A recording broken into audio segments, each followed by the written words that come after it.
जयंत पाटील, जितेंद्र आव्हाड यांची एकनाथ शिंदेंसोबत बैठक। फडणवीसांनंतर जयंत पाटील यांच्याकडून शिंदेंची भेट। पवारांची एनसीपी सत्तेत गेल्यास जयंत पाटील यांच्याकडे अर्थ खातं जाणार असल्याची चर्चा। राष्ट्रवादीला अर्थ खातं देण्यास शिवसेनेचा विरोध आहे। शिंदेंनी शहांपुढे भूमिका मांडल्याची सूत्रांची माहिती आहे। तर अर्थ खात्यासाठी दिल्लीमध्ये चर्चा करणार, मुख्यमंत्र्यांना भेटणार, तटकरेंची माहिती आहे। एखाद्या पक्षाला विशिष्ट विभाग देऊ नये असं शिंदे बोलणार नाहीत। जयंत पाटील शिंदे भेटीमध्ये राजकीय समीकरण असेल असंही वाटत नाही। अर्थ खात्यावरती बोलतानाच सुनील तटकरे यांची प्रतिक्रिया। अर्थ खात्यासाठी सुनेत्रा पवारांसोबत फडणवीसांची भेट घेणार, खासदार सुनील तटकरेंची माहिती आहे। तर अर्थ खात्यावरून महायुतीमध्ये रस्सीखेच सुरू आहे। 1.5 महिन्यामध्ये राज्यात आणि केंद्रात मोठे फेरबदल होणार आहेत। TV9 मराठीला दिल्लीतल्या सूत्रांची एक्सक्लुझिव्ह माहिती आहे। फडणवीस आणि शिंदेंच्या दिल्ली वाऱ्या वाढल्यात, त्यामुळे सूत्रांच्या माहितीला बळ आहे।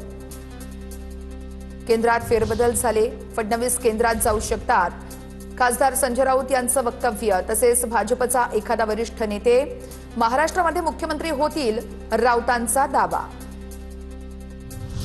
उपमुख्यमंत्री एकनाथ शिंदेंचा दिल्ली दौरा तुर्तास तरी रद्द। आव्हाड आणि जयंत पाटील यांच्या भेटीनंतर शिंदे महायुतीच्या नेत्यांशी चर्चा करतील।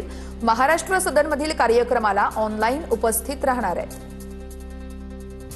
खासदार पार्थ पवारांनी मुख्यमंत्री फडणवीसांची भेट घेतली आहे। वर्षा निवासस्थानी पार्थ पवारांनी फडणवीसांची भेट घेतल्याची सूत्रांची माहिती आहे। 2 दिवसांपूर्वी तटकरे पटेल यांनी फडणवीसांची भेट घेतली होती। पार्थ पवार आणि मुख्यमंत्र्यांच्या भेटी संदर्भात काही वावगं नाहीये। पार्थ पवार फडणवीसांना वेगवेगळ्या कारणास्तव भेटू शकतात। पार्थ पवारांनी मुख्यमंत्र्यांच्या भेटी संदर्भात सुनील तटकरेंची प्रतिक्रिया। आता पाहूया टॉप 9 मोठ्या बातम्या।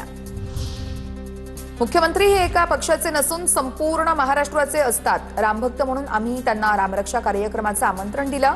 संजय राऊतांचं वक्तव्य, आंदोलनामध्ये सहभागी होण्यासाठी मोहन भागवत यांना देखील पत्र आहे। राऊत यांची ही माहिती आहे।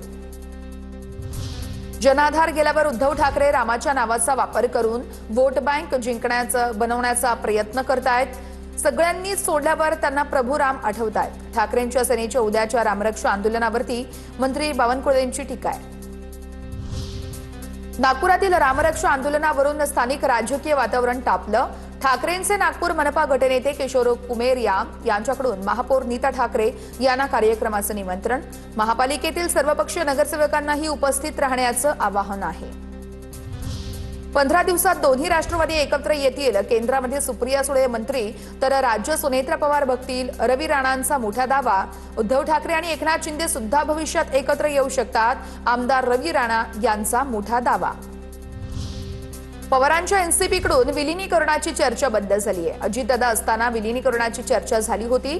दादांच्या निधनानं राजकीय समीकरणं पूर्णपणे बदलली आहेत। दोन्ही राष्ट्रवादीच्या विलीनीकरणावरती सुनील तटकरे यांची प्रतिक्रिया।